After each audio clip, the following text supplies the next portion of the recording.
ഇന്ന് നമുക്ക് ചെറുപയർ മുളപ്പിച്ച് ഒരു തോരൻ ഉണ്ടാക്കാം. ഇത് നമ്മുടെ ആരോഗ്യത്തിന് വളരെയധികം ഗുണമുള്ള മൈക്രോ ഗ്രീൻസ് ആണ്.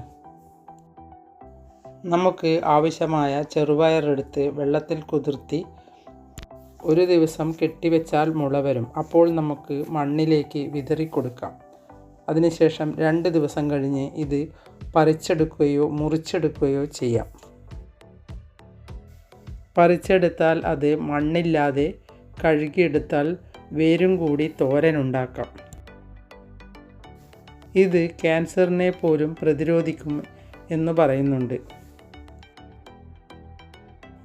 വീട്ടിലുണ്ടാക്കുമ്പോൾ മരുന്നടിക്കാതെ തന്നെ കഴിക്കാം.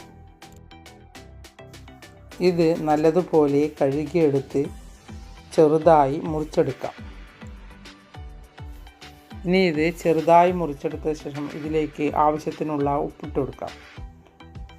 1/4 ടീസ്പൂൺ മുളക് പൊടി ഇട്ട് കൊടുക്കാം.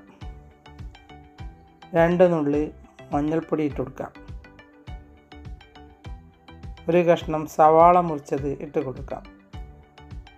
2 ടേബിൾ സ്പൂൺ തേങ്ങ ഇട്ട് കൊടുക്കാം. എല്ലാം ഒന്ന് നല്ലതുപോലെ ചേർത്ത് വയ്ക്കാം. അതിനുശേഷം ഒരു പാനിലേക്ക് 1 ടേബിൾ സ്പൂൺ ഓയിൽ ഒഴിച്ച് കടുക് പൊട്ടിച്ച് 2 വറ്റൽമുളകും ഇട്ട് ഒന്ന് ഇളക്കിയ ശേഷം ചേർത്ത് വെച്ച കൂട്ടിട്ട് നമുക്ക് ഇളക്കി വേവിച്ചെടുക്കാം. ഇതിന് 1 ടീസ്പൂൺ വെള്ളം ഒഴിച്ച് കൊടുത്താൽ മതി.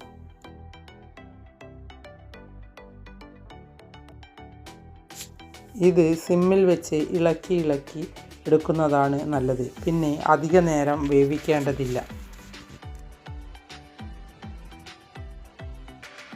ഇടയ്ക്കൊന്ന് മൂടി വയ്ക്കുന്നതും നല്ലതാണ്. അതിനുശേഷം മൂടി തുറന്ന് ഇളക്കി കൊടുത്താൽ മതി. സാധാരണ തോരൻ ഉണ്ടാക്കുന്നത് പോലെ വെള്ളമൊന്നും ഒഴിച്ച് ഉണ്ടാക്കേണ്ടതില്ല. ഒന്ന് നല്ലതുപോലെ ചൂടായാൽ തന്നെ മതിയാകും. എൻ്റെ വീഡിയോ ഇഷ്ടപ്പെട്ടുവെങ്കിൽ ലൈക്ക് ചെയ്യാനും സബ്സ്ക്രൈബ് ചെയ്യാനും മറക്കരുത്.